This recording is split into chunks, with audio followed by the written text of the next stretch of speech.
ritual. And so yeah, just there's different ritual time zones.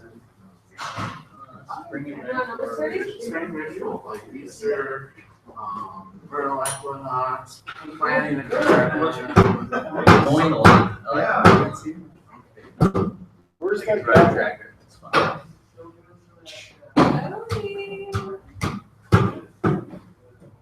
It's almost showtime.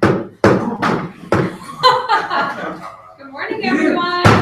Yeah, now we're ready to get started. Good morning, happy Tuesday, almost April, which is crazy. I want to welcome our president to kick off our morning meeting. Ms. Bullinger, please get us started. Good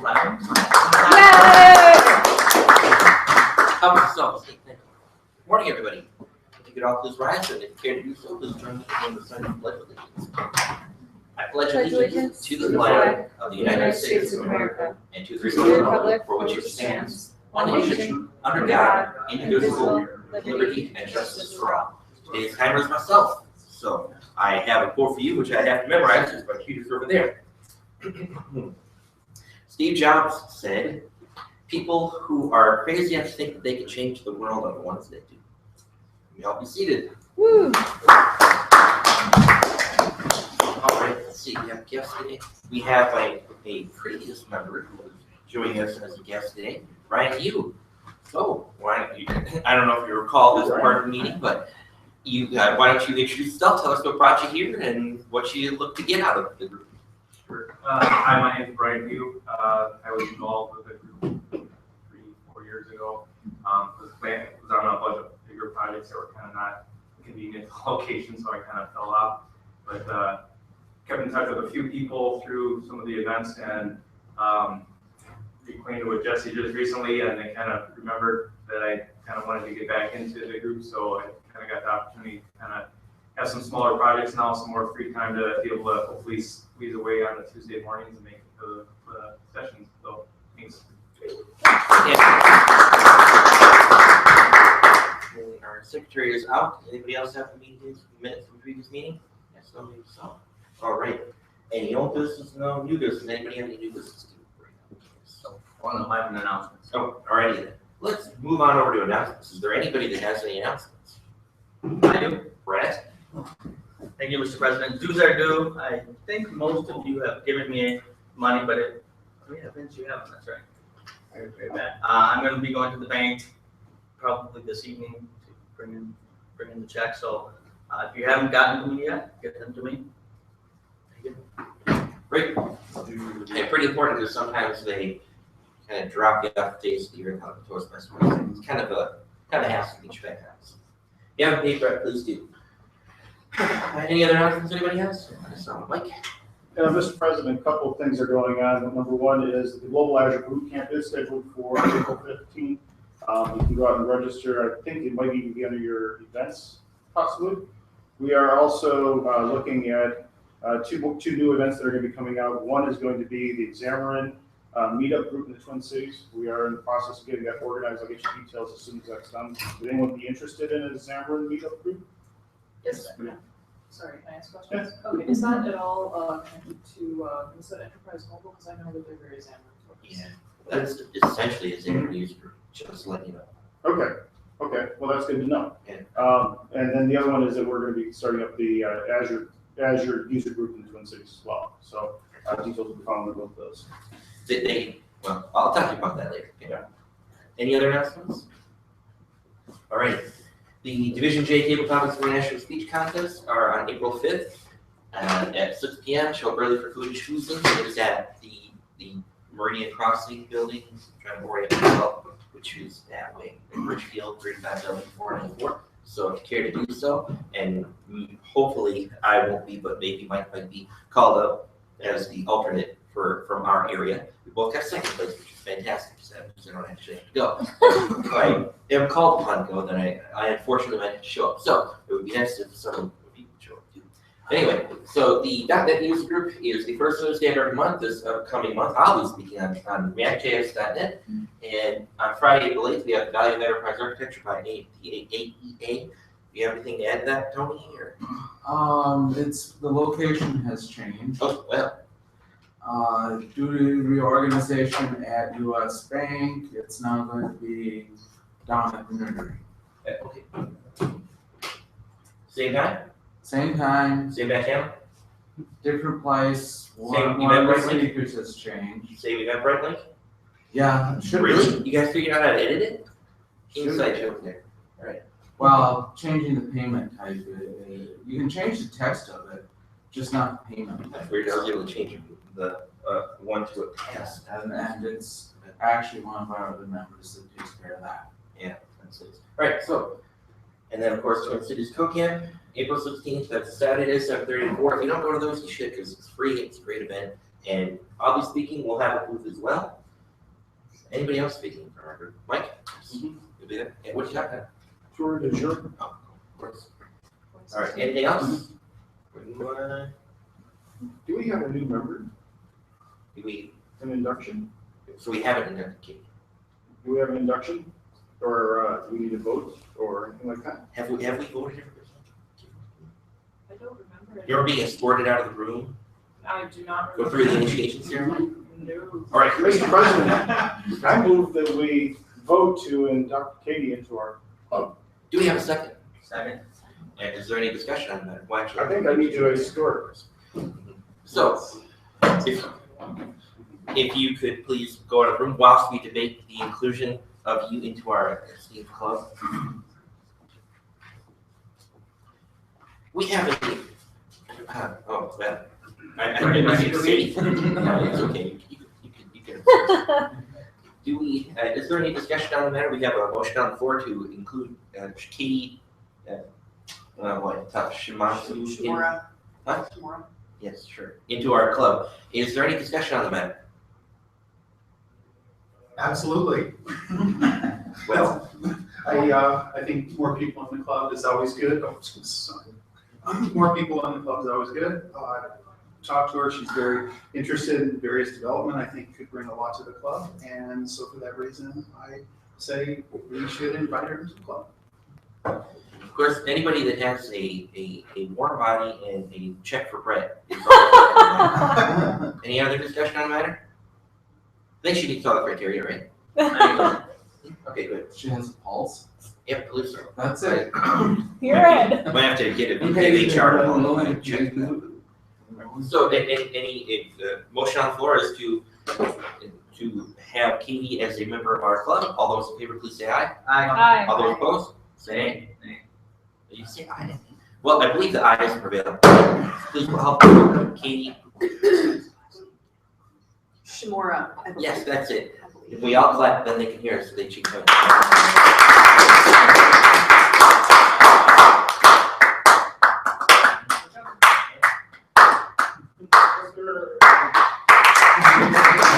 It was a long struggle. Eventually we came to a consensus. It's very bloody now. Oh, Wait. cleaned up nicely. Was there a result to this process? A result was that Katie is actually a member of our club now. Congratulations.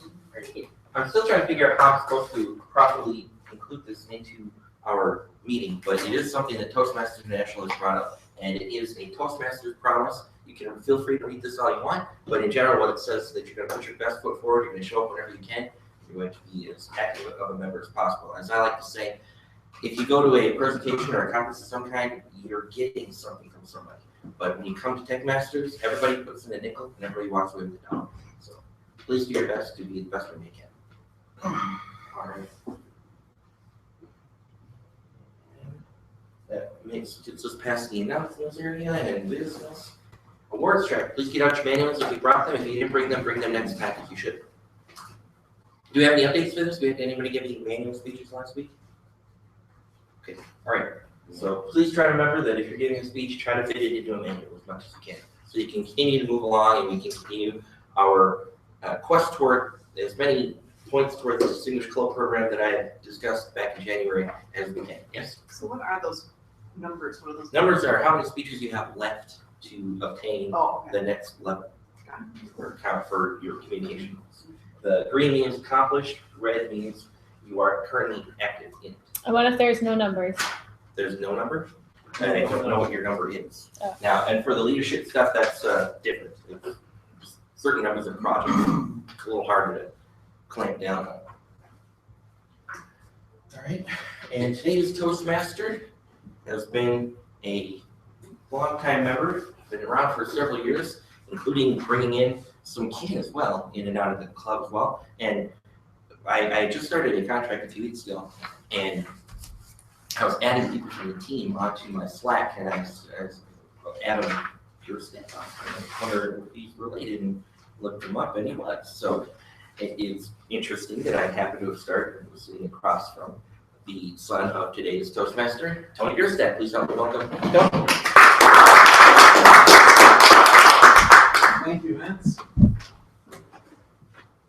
Fellow Toastmasters, honored guest, welcome. I thought today, in light of having just gone through Easter and it being spring, that it made sense to make spring rituals the focus of today's meeting. Since we like to have a little theme for every meeting, in our case, the typical theme at a Bierstead event is to gather everybody together and stuff yourself silly, and then grandkids crawl on top of grandpa. So that's sort of what we wound up doing on Sunday. We went out on Saturday, got a leg of lamb, possum and smoker, ate that, bunch of other food. The two kids that were in town joined us, and that's sort of how we sell it. And they brought their kids, and we all had fun. We had some friends, and we all had some fun. And that's one of those rituals of spring for us, is to celebrate Easter, because Easter traditionally takes place in the spring. Relating to that, the next thing, we like to flow into the meeting, and one of the rituals of spring is moving. Today's court jester recently moved, had no furniture delivered during his move, and today is missing in action. Because his furniture is coming today. Do we have anybody at the spur of the moment ready with a joke of the day? Mr. Toastmaster, fellow Toastmasters, it was kind of along the lines of this whole Easter thing, that there was the how do you catch a unique rabbit? Well, unique up on. That's a little bit painful. Our next member, it will be our invocation timer, and he is starting a new ritual.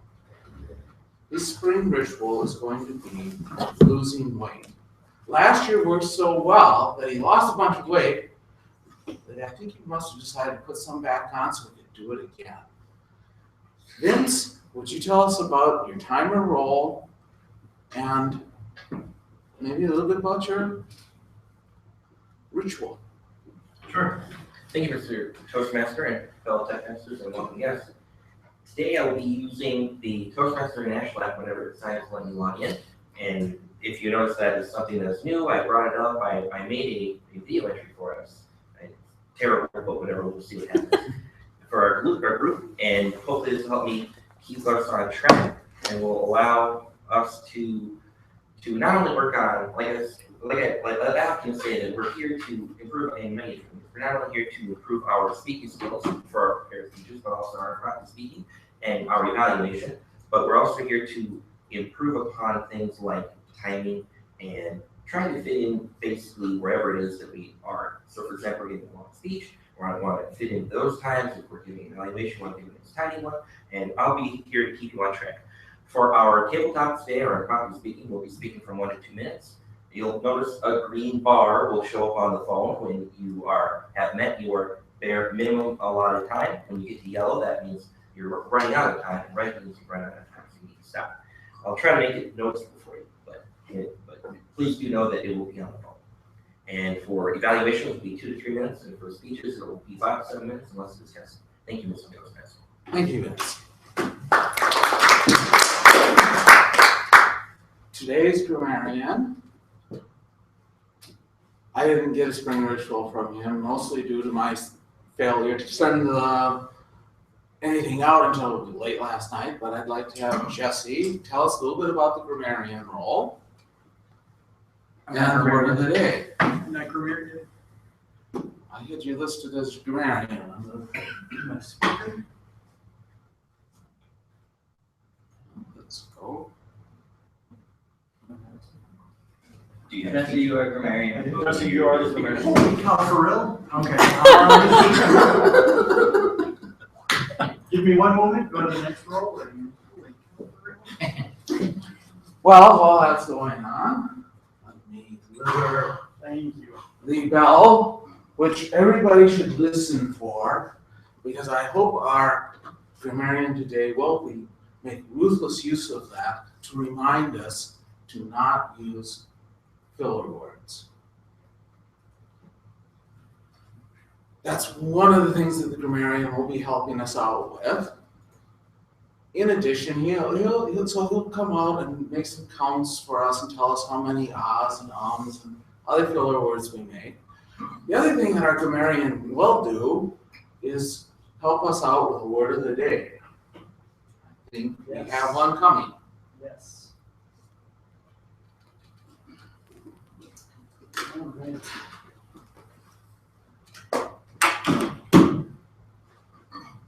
Maybe.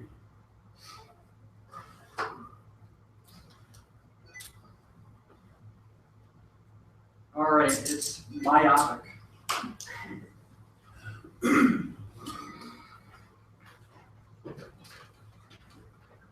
And the definition is a distant object, appearing blurry, lack of discernment, or long-range perspective in thinking or planning. Myopic thinking. Thank you, Jesse.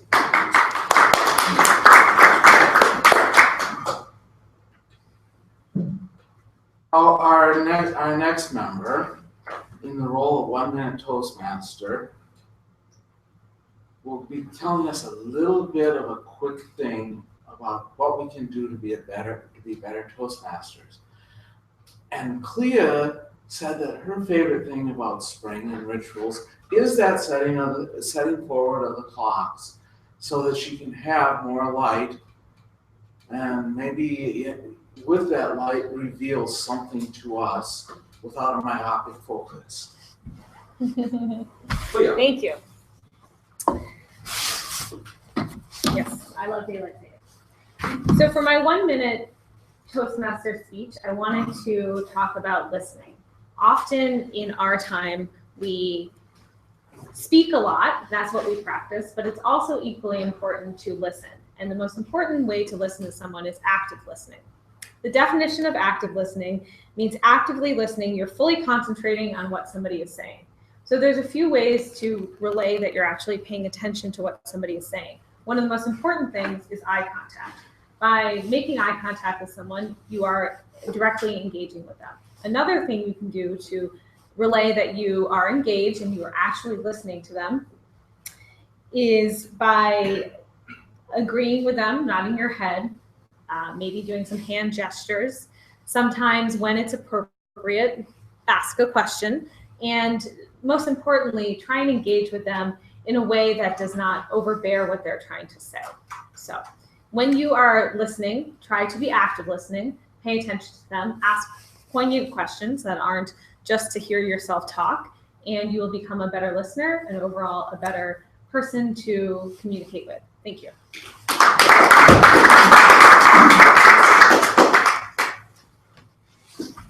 And finally, this is the part of the meeting where everybody gets, who doesn't already have a role, gets to have a little time to speak. It's called table topics. Today's mistress of table topics is Leanne. And Leanne said that she loves April Fool's Day, which is coming up this Friday. And I would be a little careful because she might try to trick you in the topic she gives us. Yeah. Thank you, Mr. Toastmaster, fellow Toastmasters, and welcome guests. So I chose April Fools because I actually didn't know the whole history about it, so I kind of dug in and wanted to find out where did this date actually come from. So according to Encyclopedia Britannica, April Fool's Day actually mimics holidays from more than one culture.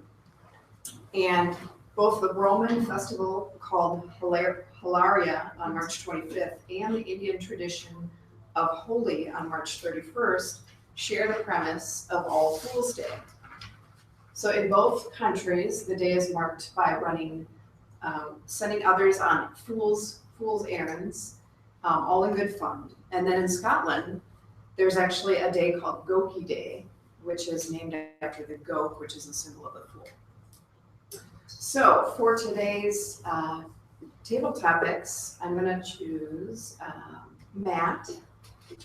Name one of your favorite April Fool's Day pranks that you've played in the past. Thank you, Madam Toastmaster. The question is, one of my favorite April Fool's pranks that I've played in the past. I can't say that I remember any April Fool's pranks that I played on anyone that I recall in the past.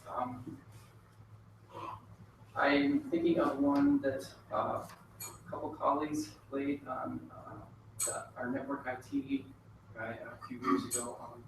He was off on vacation and he opened up his keyboard and took they got a musical reading card and took the little musical part out of it and they wired it to the caps lock key in his keyboard.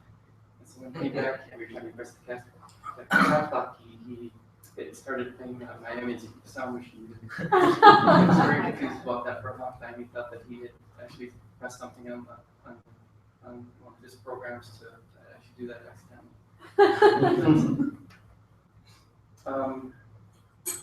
That's about all I can think of so far. That's pretty good. Thanks.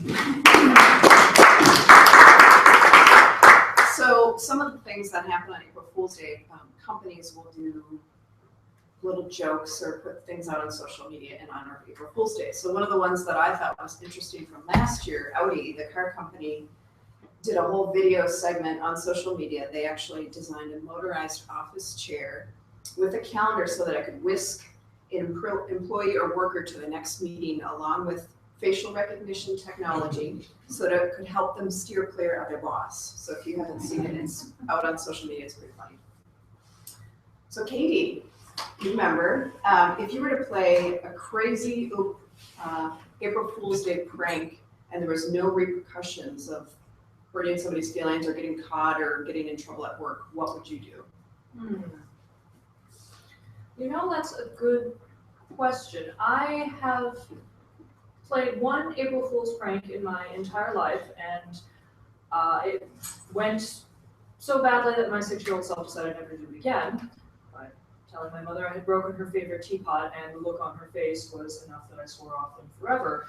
However, I had friends in college who were practical jokers, thankfully never at me, but one of the pranks that they played I would dearly love to repeat was that they took a roll of tinfoil and they wrapped individually every single object in my boyfriend's dorm room. It was extremely reflective, and I think he retaliated by coding well, it's actually very much like your birthday card greeting, Matt, in that he loaded a small program in computer science major onto his friend's computer that would just pop up every once in a while and play a strange noise, and it took him weeks to figure out what was going on and get rid of it. Right, that's pretty good. Thank you. Leah, so would you rather be the prankster or the prankstee on April Fool's Day, and why? Thank you, Madam Toastmaster. would I rather be the prankster or the prankstee? I don't like practical jokes at all, either way. I feel when I do them, it usually does not end well and people's feelings get hurt, or the intention was to laugh, but the laugh is usually no one is having fun, so it ends up damaging a relationship. And I feel the same way on the receiving end. So the only joke I can think of that somebody played on me was a boyfriend in high school pretended to break up with me. And if you are in high school and you are a hormonal young girl and somebody does that to you, it's pretty damaging. So I would like to never experience that feeling again. And at the same token, I would never want to do something equally harmful to someone else. So I steer clear of the jokes, and I will continue to do so. Thank you. Time for one more. Red. So name one of your quintessential April Fool's Day pranks, whether you played it or you were the receiver. Oh, that's easy for me. I was a victim of a joke that really scared the crap out of me. When I was in college, I went to University of River Falls, and I didn't want to live in the dorms. I had went to community college. I was a little bit older, and I was like, I'm not doing the dorm thing. So I got my own apartment. I was in a band, and I got the bass player in our band. He moved to River Falls with me, and he helped me, live with me, and we had our place. And one day I went to a pet store in Menominee, Wisconsin. Just happened to be in there and walked through, and I was like, oh, these are pretty cool. I saw these ferrets. I'd never really seen the ferret before. I was like, oh, I'm gonna buy a ferret. So I bought a ferret and brought it home, and now I had a pet named Vladimir, this little ferret. But it turns out we're not allowed to have pets in the apartment. And I didn't really know that. And it's like, well, it's small, no one will know. A little cage, no one's gonna find out. April Fools, I come back from my music theory course, tired, ready to go lay down. On my door is a very formal eviction notice stating that I've broken the pet policy and that I have 2 weeks to vacate the premises and find a new place.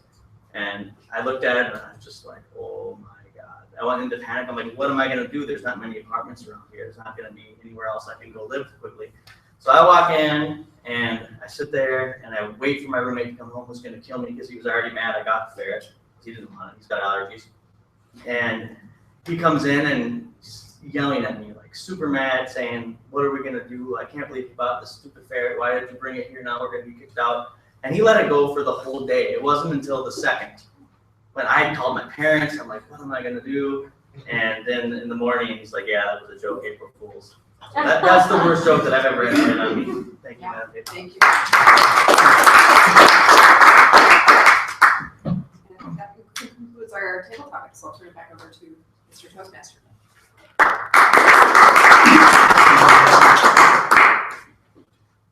All right. We're going to take a quick break.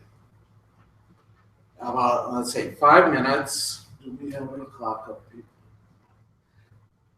Back at 1:15. I need, however, I just looked at our schedule, and we have 2 evaluators, neither of whom I don't think either one is here today. So I need 2 evaluators, our 2 speakers, and our general evaluator. You're up as a speaker. You're up as a speaker. So we need 2 evaluators? Yeah. Who's gonna evaluate? Anyone? I can evaluate. Alright. I can evaluate. Okay. Evaluated. If there's Everybody, you want to take a break? As I was going over to come to. So I have 2 evaluators, I've got 2 speakers. We'll take a 5-minute break, and when we come back, and we'll dive back into the rest of it. So this morning we have Brett and Lee both speaking, and Leanne and Kira will be evaluating. And I'm going to have Lee evaluate Marie and Leanne evaluate Brett. And speaking order will be, you guys have a preference? Well, I prefer to go first if I can, because I may have to leave early, I'm not sure. Brett, and then Marie. Is that okay? So- Are you okay with that? So, all right. So you're gonna evaluate. Do you need our speech title? My speech title is how real. Ooh, yay. You're good at that. Yeah, I mean, it doesn't really fit. It's gonna be a little longer because I'm gonna try to offer a couple. Always the hardest part. Speaking learning experience of mine, very surprised people that didn't know what it was. The ideas and people. And I think I kind of had one that was Yeah, no problem.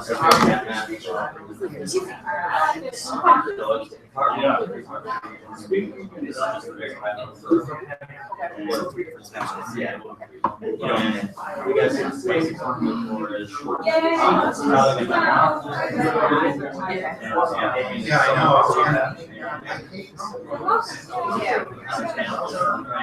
I don't understand the art. That was pretty good.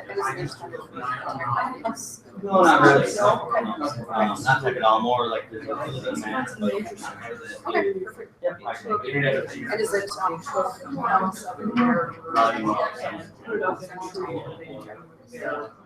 I'll shoot for the lower end. yeah.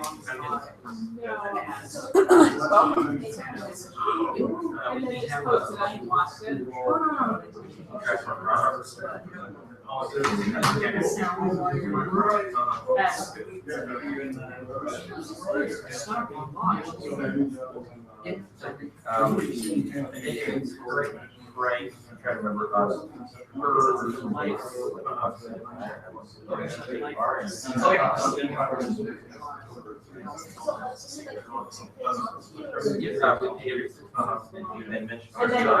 Yes. I didn't have other roads laid on me. They never ended. So I feel like I don't know how to make this. Yeah, I don't know. So I'll set it up for you. no, you're not, no, you're not fine. What's the key Then people to make? conspire against So I you. converted it. What's the key to make it full screen? I just like. Yeah, real good. Yeah, so this is the PowerPoint player. It's not full PowerPoint. Okay, that's Yeah. that's Actually, you know, I was posting notes all over social media. There you go. Like, every conversation. That's how I feel. I don't I was know. like, I have a. conspiracy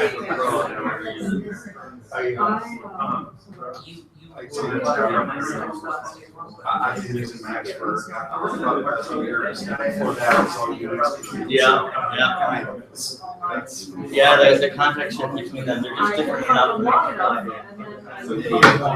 Yeah, it's like, you know, we all. Yeah. I've been trying to use one for a couple of. Yeah. No, I'll just go in there and get it. Still do this, and I could, it was just getting. I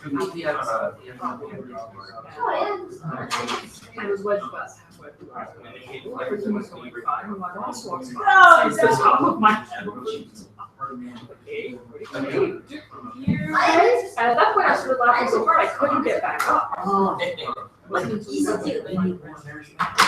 yes, I got in my. Relax, relax, stop laughing.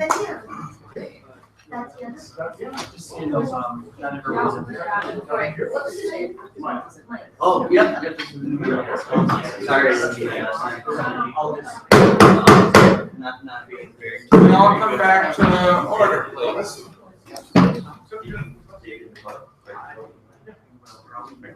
Or email. If it doesn't.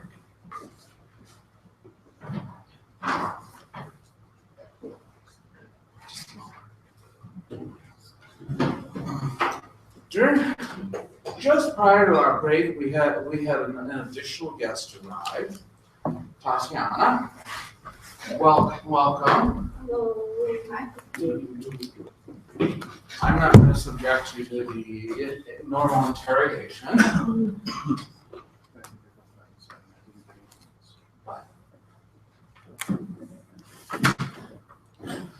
this is sort of the part of Toastmasters that is that part that's one of the main points is for us to learn how to become better speakers. And what better way to become a better speaker than to practice? Our first speaker is going to tell us about how riddles can help protect our data. And when I asked him about a favorite spring ritual, he said he can't wait to get out and mow the lawn. Mostly because that gives him an excuse to play with his lawn tractor. Brett.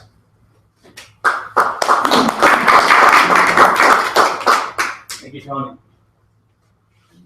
I always wanted a lawn tractor as a kid. Now that we have a yard, I had an excuse to get one. So it's a lot of fun. Fellow TechMasters, welcome guests. I'm going to ask you to visualize something quickly. You're running a marathon. You're almost done, the last half mile.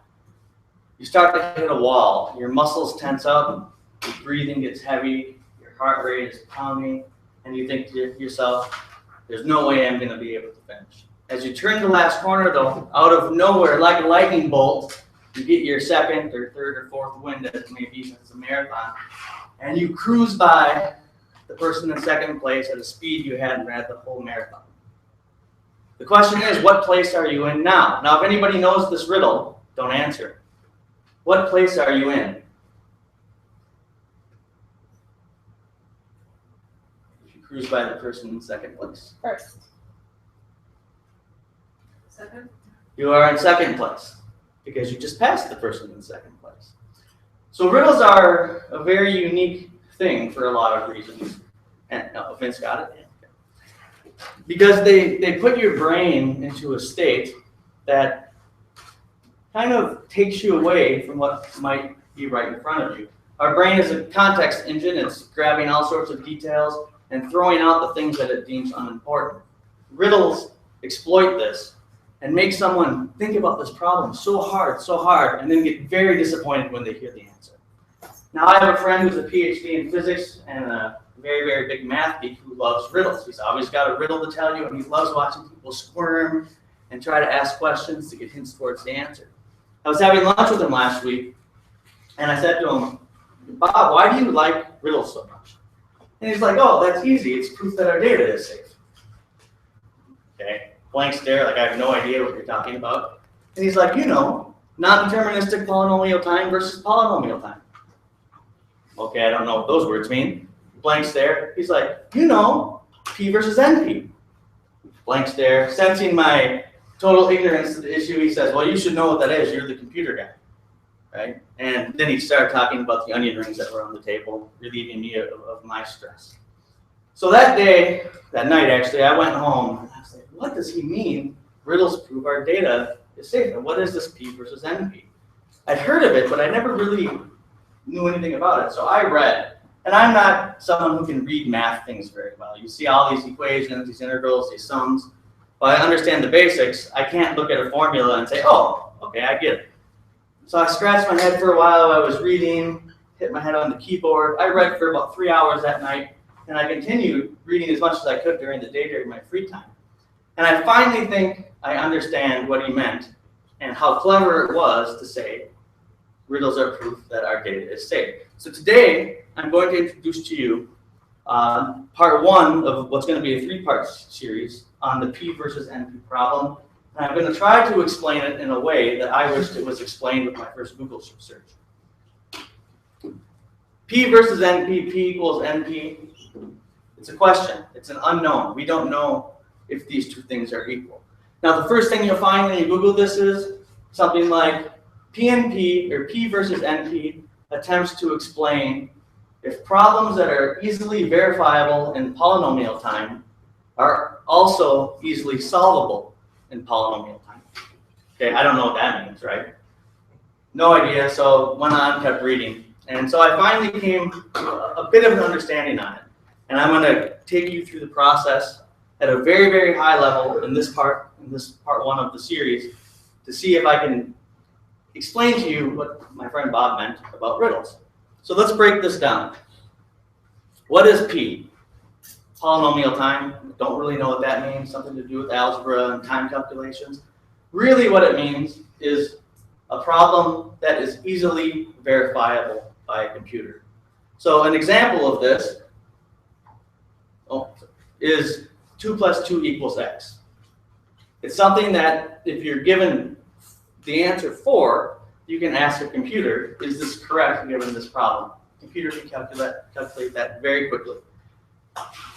It can also not only verify an answer, but it can calculate the answer. 2 plus 2 equals 4, or x, is very easy for a computer to do. So it has 2 traits, easily verifiable by a computer and easily solvable by a computer. That's what P means in the P versus NP. Now NP is a little bit more complicated. Non-deterministic polynomial time. P has 2 traits, easily solvable, easily verifiable. NP shares one of those traits, that it is easily verifiable. But the second trait about being easily solvable is not true. These are problems, and the most famous problem, obviously, the traveling salesperson. So imagine you're a traveling salesperson, and you're working in a city, a part of a city, and you have to hit 20 houses in this area. You have a map. How are you going to find out the shortest possible route given the distances and the road layout and where these houses are that you're going to go visit? You need to ensure that you have to hit every single house, and you want to do it in the shortest amount of time because you want to go home and go to bed. Well, it turns out the only way you can really do this is to examine every single route, calculate the distance, and then look at each calculation and find out which one is the shortest. The same is true for a computer. If it's going to try to figure this out for you, it needs to calculate every possible route, every permutation, every combination, and calculate them. And it's very time consuming, CPU intensive, and it's a very difficult process for a computer to solve. That said, once you have this set, you have a list of times it will take you for each route, you can give that to a computer easily and say, okay, which one's the shortest after I have this numbers? It's the route 1 is going to take me 20 minutes, route 2 will take me an hour, route 3 will take me 15 minutes. You can give that set to a computer and say, okay, which number is the smallest? So easily verifiable, given the set after you calculate the routes, the computer can tell you, yes, this is the shortest route very quickly. So NP means the answer to the question is easily verifiable, but trying to solve the problem, to figure out which route is actually shortest by calculating all the distance is very expensive. It's exponential, in fact. Every new house you add, every new road you add, you get an explosion of additional routes that you're going to need to calculate. So that really is the question that P versus NP tries to ask. And it tries to say, if a problem is easily verifiable, is it also easily solvable? In the case of NP, they're not easy to solve, but they're easy to verify. The assumption we've made, and it wasn't very myopic thinking, is that P is not equal to NP. I agree with that probably to be true, but with anything in math, physics, science, in order to build things upon it, you have to have a proof that says it's true. Now, the traveling salesman problem, it could be that we just haven't come across the most elegant way to solve that problem. There's tons of different formulas out there that can do it quicker than others, but in the end, the worst case scenario always is you'll have to look at every single route, calculate the distance, and compare the numbers. But there may be a way to solve this very quickly. We don't know.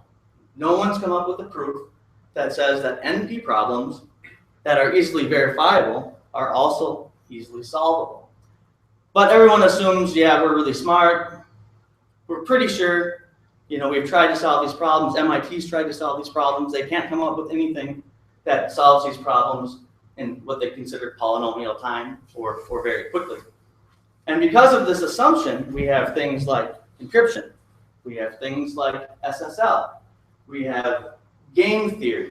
We have artificial intelligence. We have strategy and warfare. All of these things based on NP problems that say If we just add one more item to this, it's going to be exponentially harder for someone to do something with it. And that assumption drives much of our current computer infrastructure today. So the question is what if we're missing something? What if the traveling salesman problem, what if encryption, the assumption we made that these NP problems are very, very difficult to solve isn't true? The Clay Mathematics Institute of Technology is offering $1 million reward for a proof that proves that NP problems, these exponential problems that computers have to solve, are either hard like we think they are, and there's no way to do them quickly, or a proof that says they can be solved quickly. They're offering $1 million for it. Lots of people at MIT, all these research centers all over the world are trying to come up with a proof that proves this. Because if our assumption was wrong, if P actually is equal to NP and someone comes up with a way to solve the traveling salesman problem or any of the exponential problems that we deal with, that we use to protect data, that we use for security, if they find that the assumption was wrong, in a minute, our entire infrastructure falls apart. Every file that's ever been encrypted, every bit of secure data, game theory, artificial intelligence, all the things that are built on this idea that these things are hard to solve will be meaningless and everything will be wide open. So it's a very important question and it's a very important proof to find. The scary part to me is that it's the assumption that drives the internet. It's the assumption that drives everything, that we just assume these problems are going to be hard to solve. So back to my friend's statement about how riddles prove that our data is protected. It took me a long time to get there. I had to read about this stuff. But what he says is if I give you a riddle, something that is easy to verify, like if I would have shown you a picture of you passing the second person, you would have seen you were in second place. There was still someone ahead of you. Super easy to verify, right? No problem. No brain power required for that once you see it. But when you're given the problem in a way that you don't understand it, or your brain kind of throws out little bits of information that's actually important, it becomes a rather difficult challenge for our brain. So in that way, he sees riddles as NP problems. Easy to verify, but hard for your brain to solve. And so his assertion is that every time someone struggles with a riddle of some sort, is that P is not equal to NP, and therefore he's confident that his files will remain encrypted. So this is the heart of, I guess, what he got at, and the heart of one of the biggest problems in computer science today is the problem versus P. Is P equal to NP? Is P not equal to NP? I'm going to do a couple more speeches on this, and I'll get into some maybe broader explanations and more mathematical explanations about what these are. But for now, I urge you all just to maybe Google P versus NP simplified. That's what I did over and over. And there's a lot of good articles explaining some of the contradictions that exist in our current technology and kind of explain this in a way that is easy to grasp. So with that, I want to turn it back over to our Toastmaster for today, Tony.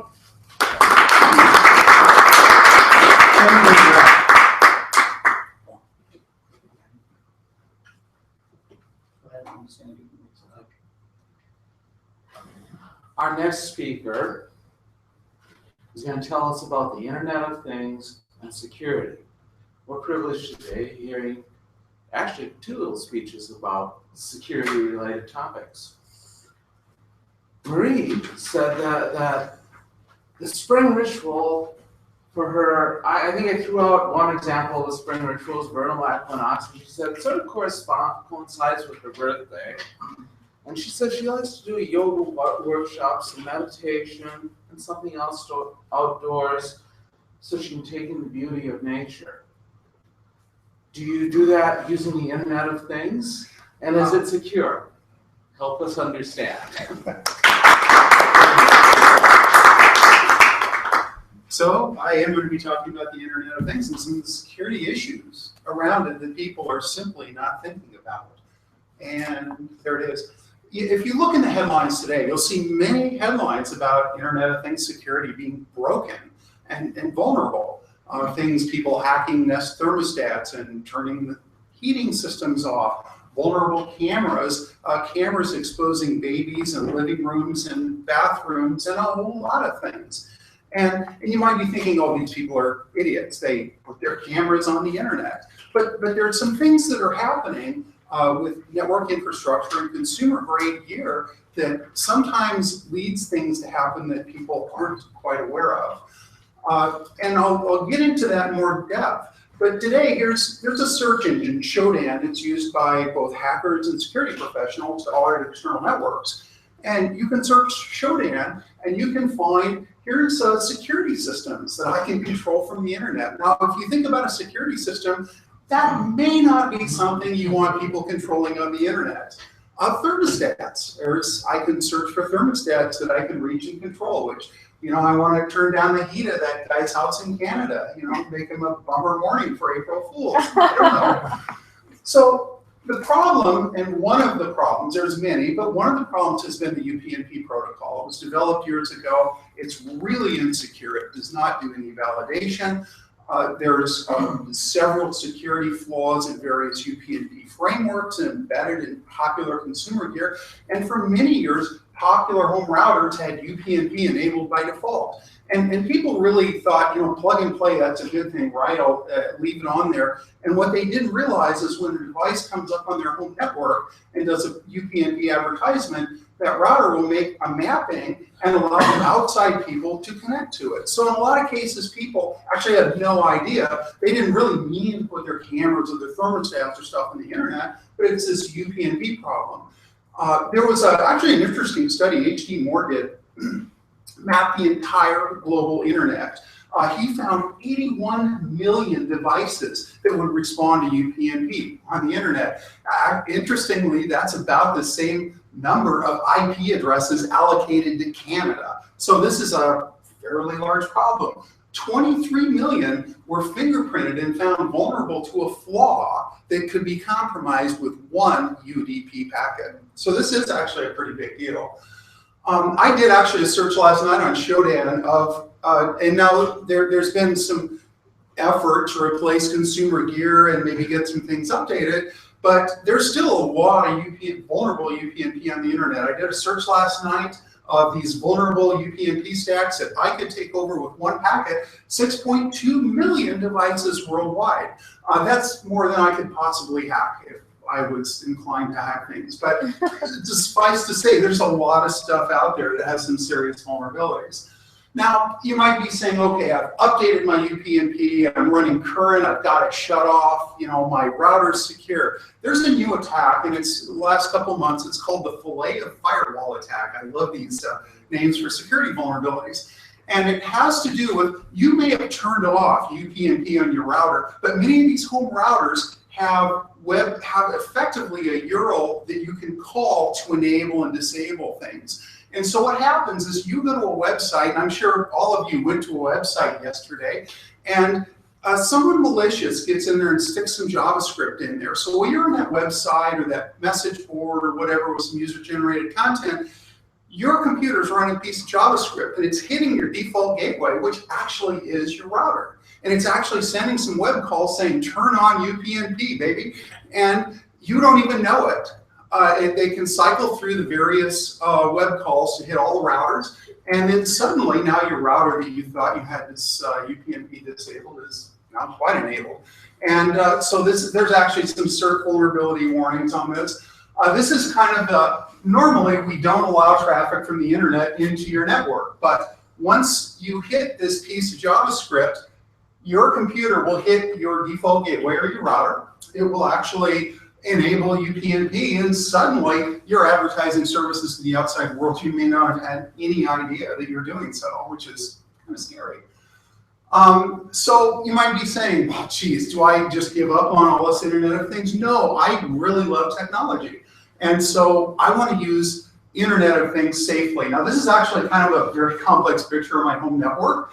I've got a lot of stuff. I've got some Linux machines, some Macs. I realized between my wife and I, we have 10 phones and tablets. And actually, she has a tablet and a phone, and I have 8 tablets and phones that I use for testing and stuff. I've got a vSphere VMware cluster, FreeBSD, some NAS, and I also have a lot of Internet of Things stuff. I've got some Sonos speakers, I've got a bunch of security cameras, I've got Hue lighting, and I've got a smart thermostat to save energy. And so I love this stuff. I think it's really useful to my life. So I've taken a philosophy that allows me to create some isolation. Now imagine in a normal network, this stuff would be on one network in a home. Now what I do is I use that one network principle, and I put all the IoT stuff in the high range of it, and all the stuff I care about in the low range of it. And then I actually bisect my network. Even though it's one network range, one layer 2 network, I use 2 Cisco access points with 2 SSIDs, and then I join them with a special, it's a BSD, OpenBSD firewall running layer 2 bridging firewalls. So in effect, I can bridge this side, my trusted side with my untrusted side, and I can allow selective forwarding of packets. So I can say all my mobile devices, I want to be able to hit all my Hue lighting, but my Hue lighting, I don't want it to be able to get to my file server. And I can do that at layer 2. And now I have an additional firewall layer out to the internet and the world at large. And so this is actually, it's work. This is the way I've been separating things I trust with things I don't trust and want to protect, and for some time. Now, this really only works at an IP layer. So, for instance, the Hue lighting, if it's going out to Philips, I don't know whether it's going out to get an update or a botnet. So I want to be able to add additional controls to that. And this is my new research project. It's around software-defined networking. And what that is where you separate out the control plane from the data plane. And so in normal network devices, there's an ASIC that forwards packet if it's appropriate, but instead I move that up a layer. It allows me to do abstractions, set multiple overlays of networks, and virtualize it and control it from an SDN or software-defined networking controller. There's some really cool boards out for development of SDN. I've got a couple of them. I've got the one that was used in the University of California, as well as this one. It's just kind of neat. It's got an atmel debugger. I've got some the ability to do step through and stuff like that. Atmel Studio, and then software-defined networking. I can actually write code to allow me to control the packets and how they flow between those two halves of the network. And I can do it with a finer grain. And it's not just firewall rules that I allow my phone to talk to my Hue, but I don't let my Hue to talk to my file server. But now I can do things like when the Hue goes out and says it wants a software update, I can actually inspect that content that it's bringing back from Philips, and I can actually spool it off to a sandbox, not give it to the Hue controller, and I can take it apart, do some reverse engineering, and say, is this an update I want on my devices? And so software-defined networking really is a future. We're using it in my corporation, the corporation I work for, heavily in our virtualization space, and it allows you to get a lot better control, fine-grained control on content and things. I can manipulate packets. I can actually take something through the wire and say if it's got a certain URL to connect to a manufacturer, I can actually modify that binary in flight and turn around and deliver it to a URL I can control so I can do testing with it. So this is a pretty big topic, and I will be doing a talk on software-defined networking and some of the things later. But for now, I will stop and leave it. I'll leave it to our Toastmaster.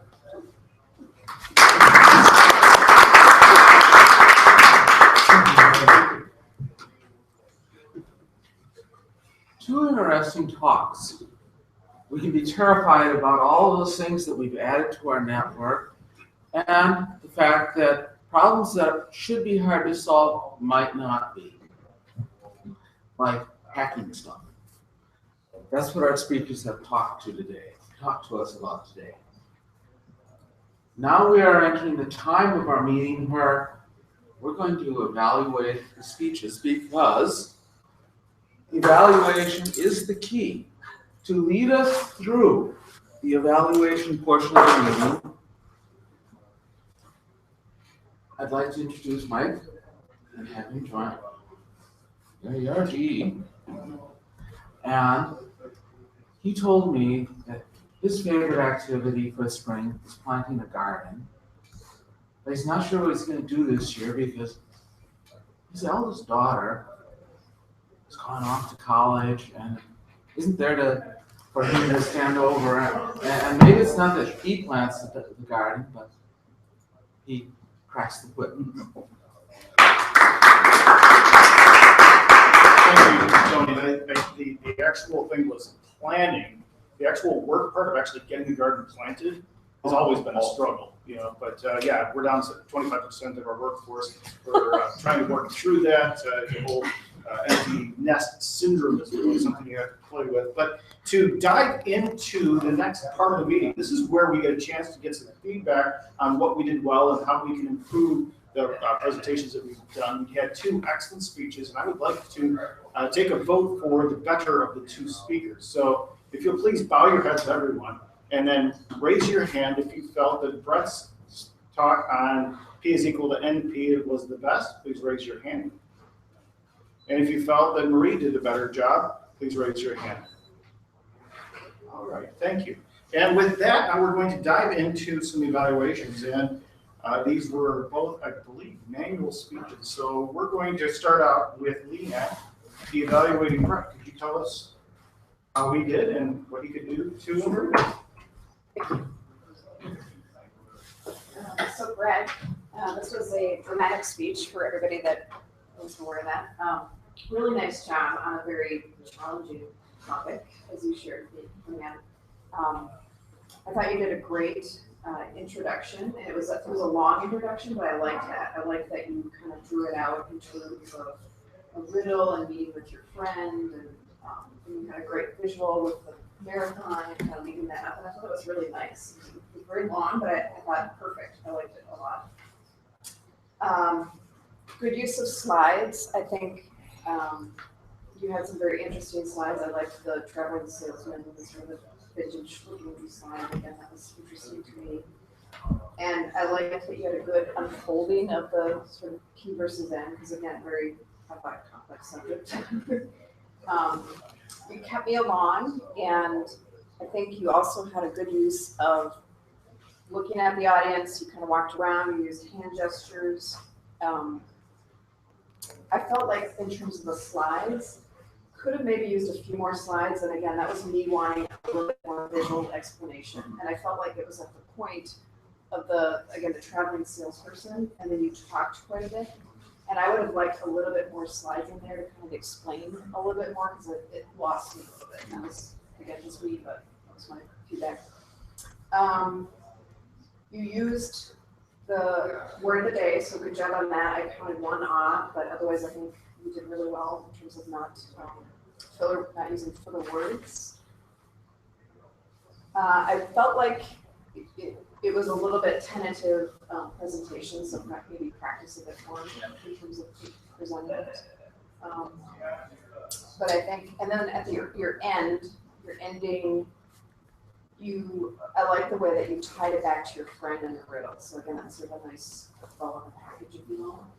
So, and I think your time was 10 minutes. So anyway, I think overall great job. I think it just needed a little bit more practice and maybe slide refinement. And I'd be excited to hear the other portion. So,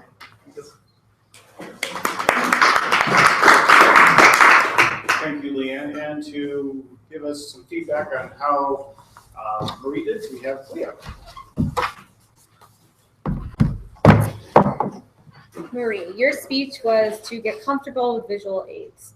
I think overall, the way you started this speech, you came in, there was no banter with the audience, you just hit the ground running, and I think it started the speech in a very strong way. This is obviously an area you're passionate about. This is an area that you're very knowledgeable about, and that comes through in your presentation and how you were talking about the subject. One area I thought you could improve was it was very fast. So I was expecting a longer speech, and I'm not sure how the time was, but I felt that it was a little rushed, and if you were able to break down some of the areas a little bit more, you would have slowed down, and also the audience could have captured more. Overall, I thought your visual aids were appropriate and excellent. The one area maybe to improve in is a little less text.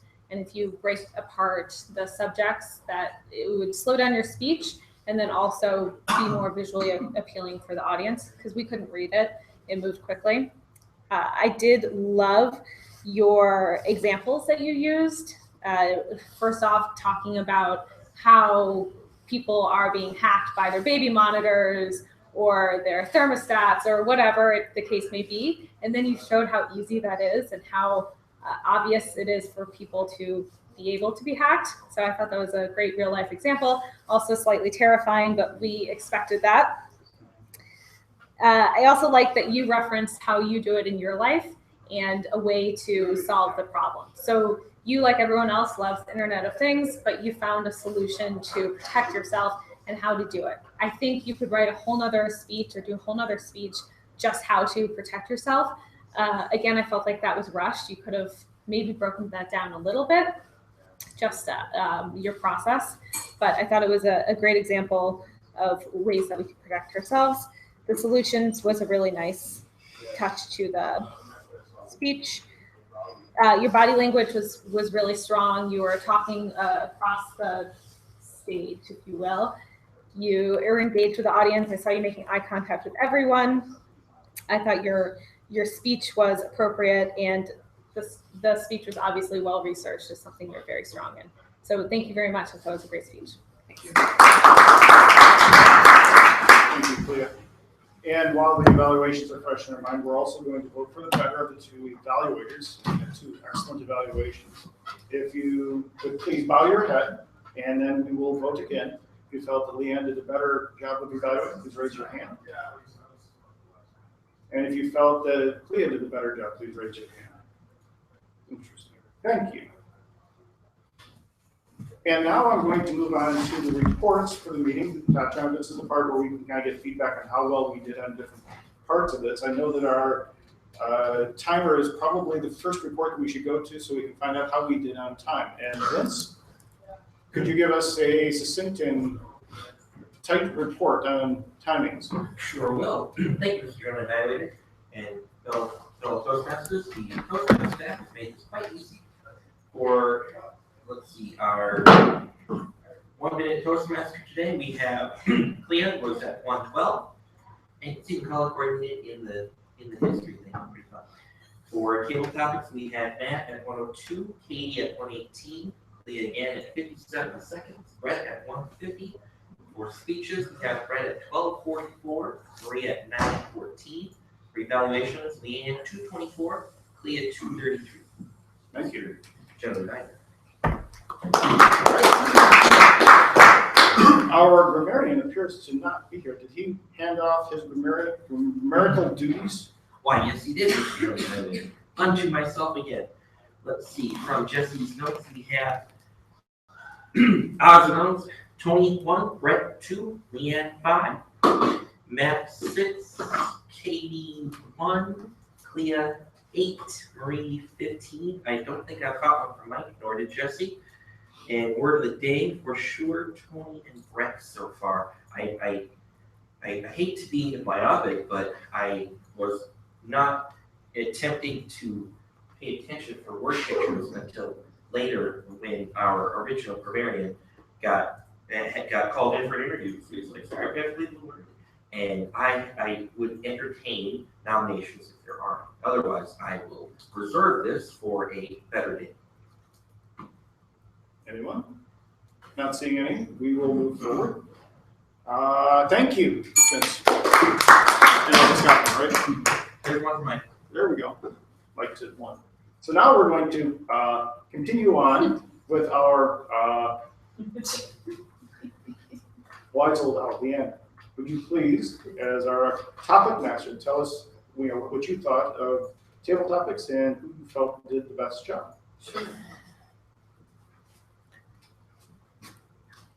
So I thought that everybody had really interesting stories. It was kind of a fun, interesting topic. I would say Katie had the best story in terms of kind of a challenging dorm room experience with your boyfriend and kind of a longer explanation, which I thought was really interesting. So led up to the story. So good job.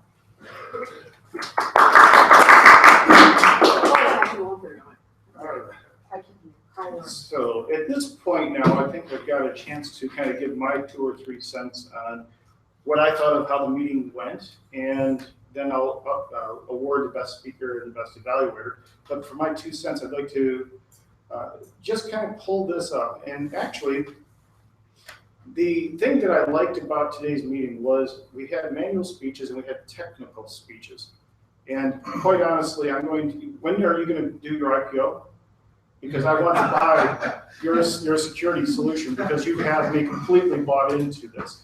And Brett, the whole thing about explaining a very technical issue and something that is the P versus NP problem, I think that this was a very, very good meeting to see some excellent Toastmasterage going on. And Toastmasterage is a word, I just made it up, and we'll put it in the dictionary. One of the things I liked was both of our evaluators spoke directly, not just to the speaker, but also provided some insight and some feedback on how they could do a better job and really drive out things that the rest of us can take back and learn. Some areas where I thought that we did a very good job was, Tony, you did a good job of getting introductions for everyone that was participating. One thing I think you could do better is to tighten it up so that we have a little bit quicker flow. It felt at times like we kind of wandered and there was some spots where it could have just been tightened up a little bit. Just kind of take that ship and just get it all ship shape. And with our indicator timer with the role description, it seemed like it kind of went a little bit longer. I'd like to see it kind of tightened up. But the cadence of the meeting was good. We got to the end. We stayed right on time. I liked, Leanne, how you checked to see if we had time for another one, and you actually finished 1 minute ahead of what was on the schedule, which was 8:10. You finished 8:09. I thought that was very, very well done. Our 2 speakers, I really want to commend you for picking topics that were not just compelling and interesting, but you put together in very well prepared presentations. You really put some time into this, and it shows. And this is the kind of thing I would like to see at the Twin Cities Code Camp. I'd like to see this at Minnesota Developer Conference. I'd like to see this go outside of our region. I'd like to go to Heartland Developer Conference at St. Louis Day of .NET. I'd like to see, these are exactly the kinds of things that really showcase what you can learn by coming to TechMasters and participating. So thank you both. With that, I now have the opportunity to award a couple of very important ones. The first one is the evaluation award, which are key to the things. And both of you did a good job. I thought it was interesting. Both of our evaluators voted for the other person. Not that you ever tell how people voted, but it was interesting because they both did an excellent job. However, it was a very tight, close vote, and clearly you did end up winning. Yeah, I need to sit down my place so I can do this. And the veteran speaker, again, was super tight. It was a very tough thing, and the winner goes to Grumble.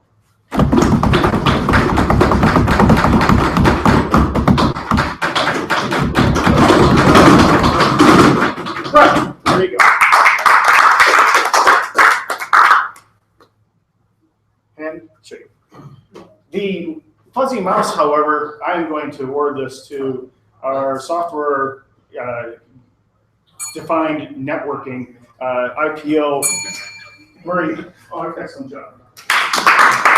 And I think for Sparkplug, this is a tough one, but I really did think that Leanne stepped in a lot of ways and did a great job of really bringing us the level up, having some great questions. I love the way that April Fools kind of flowed into things. I had an answer for you. I've got pranks that have happened. I knew you would. Oh, and that's why you didn't call on me. That, and I'm also speaking up. So, Leanne, congratulations. Thank you for Sparkplug Award. With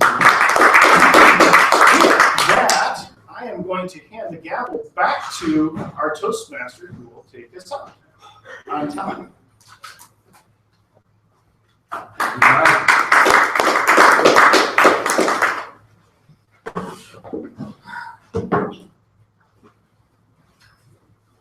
Normally, the Toastmaster does the spark plug and the fuzzy mouse, at least according to the chart here. So I'm just gonna launch into I get to have a few closing comments. I thought today's meeting was very well. Fantastic meeting.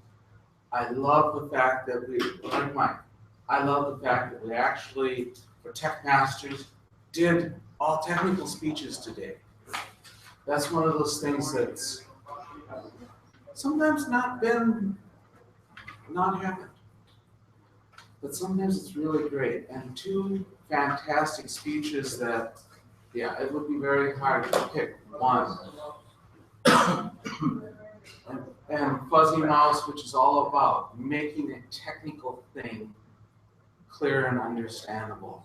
That's one of those things that's very difficult to do sometimes. I think both of our speakers did a great job. And having said that, I am going to turn the meeting back over to our president to close out the meeting, Mr. Vince.